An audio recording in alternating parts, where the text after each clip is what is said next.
Video में discuss करते हैं क्वेश्चन नंबर फर्स्ट। तो स्टार्ट करते हैं। बोला गया है कि दो क्यूब्स है, ईच की जो वॉल्यूम दे रखी है वो 64, हर एक की जो वॉल्यूम दे रखी है वो 64 दे रखा है। Are join end to end, और दोनों को एंड से एंड को ज्वाइन कर दिया गया। Find the surface area of the resulting cuboid.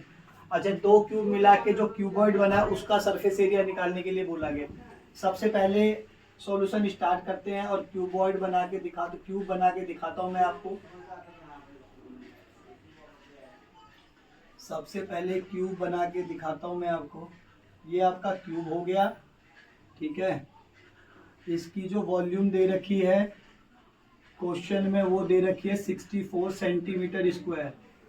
अब इसकी साइड जो होती है ना वो तीनों साइड सेम होती है, LBH सेम होती है, तो इसको A से डिनोट करते हैं। तो मैंने आपको फॉर्मूला लिखाया होगा, नहीं लिखाया तो आप मेरी शॉर्ट्स वीडियो देख सकते हो। लिखते हैं वॉल्यूम ऑफ क्यूब कितना दिया हुआ है 64 सेंटीमीटर स्क्वायर क्यूब दिया हुआ है। वॉल्यूम हमेशा क्यूब में होता है, ये बात याद करना। तो ये वॉल्यूम ऑफ क्यूब दिया हुआ है कितना 64 centimetre cube. Volume of cube का जो फॉर्मूला होता है वो A क्यूब होता है। क्या होता है? A क्यूब 64, ये क्यूब हटेगा, इधर चल जाएगा क्यूब रूट। क्या हो जाएगा? Cube root. आप 64 का पहले फैक्टर कर लो। 64 का जो फैक्टर करोगे ना तो सिंपली आपको पता होगा 4 इंटू में 4 4 4 जा 16 और 16 4 जा कितना होता है 64 होगा। क्यूब रूट का स्क्वायर रूट का मतलब होता है कि रूट के अंदर दो चीज कॉमन है तो एक चीज बाहर आ जाएगी। क्यूब रूट का मतलब होता है कि तीन चीज कॉमन हो तो एक चीज बाहर आएगी। तो क्यूब रूट के अंदर तीन चीजें कॉमन है तो एक चीज क्या हो जाएगी? बाहर आ जाएगी। तो ए कितनी आ गई?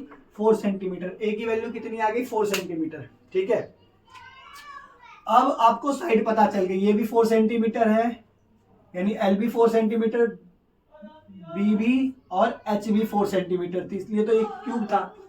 मगर आपको इसके ऊपर एक और क्यूब रख दिया। जब एक क्यूब के ऊपर एक क्यूब रख दिया तो वो क्यूबॉइड हो गया। तो जब क्यूबॉइड हो गया तो मैं आपको बताता हूं, जब किसी के ऊपर एक क्यूब को रख देंगे तो ना तो एल बढ़ेगी ना बी बढ़ेगी, उसकी खाली हाइट डबल हो जाएगी। जब एक के ऊपर एक चीज रखोगे ना, जैसे मैं आपको यहाँ बना के दिखा देता हूँ। एक के ऊपर एक को रखोगे, जैसे रख दोगे यहाँ पे, ठीक है। जब एक के ऊपर एक को रखोगे, एक के ऊपर एक को रख दिया आपने, तो क्या हो गया?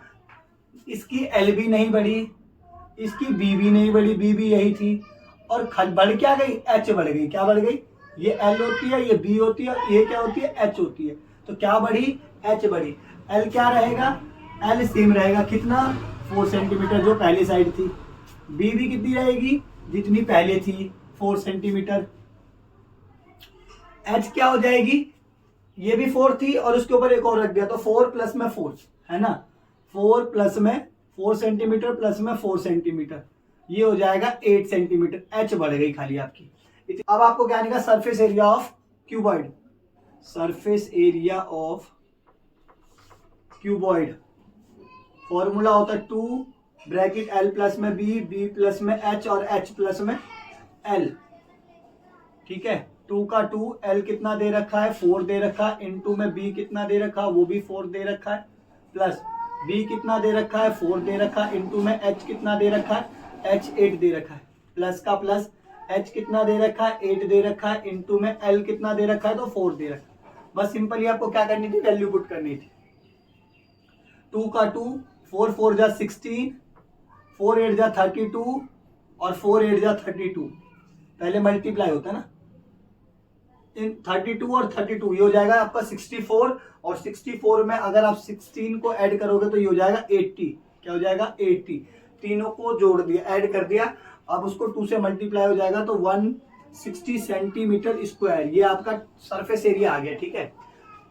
याद रखना, क्यूब और क्यूबॉइड कभी भी सरफेस एरिया निकालने लग जाएगा तो हमेशा TS से लगाना है, टोटल सरफेस एरिया, जो कि मैं आपके सामने लगा के आपको आंसर लाया हूँ। ठीक है, ध्यान रखना इस बात का।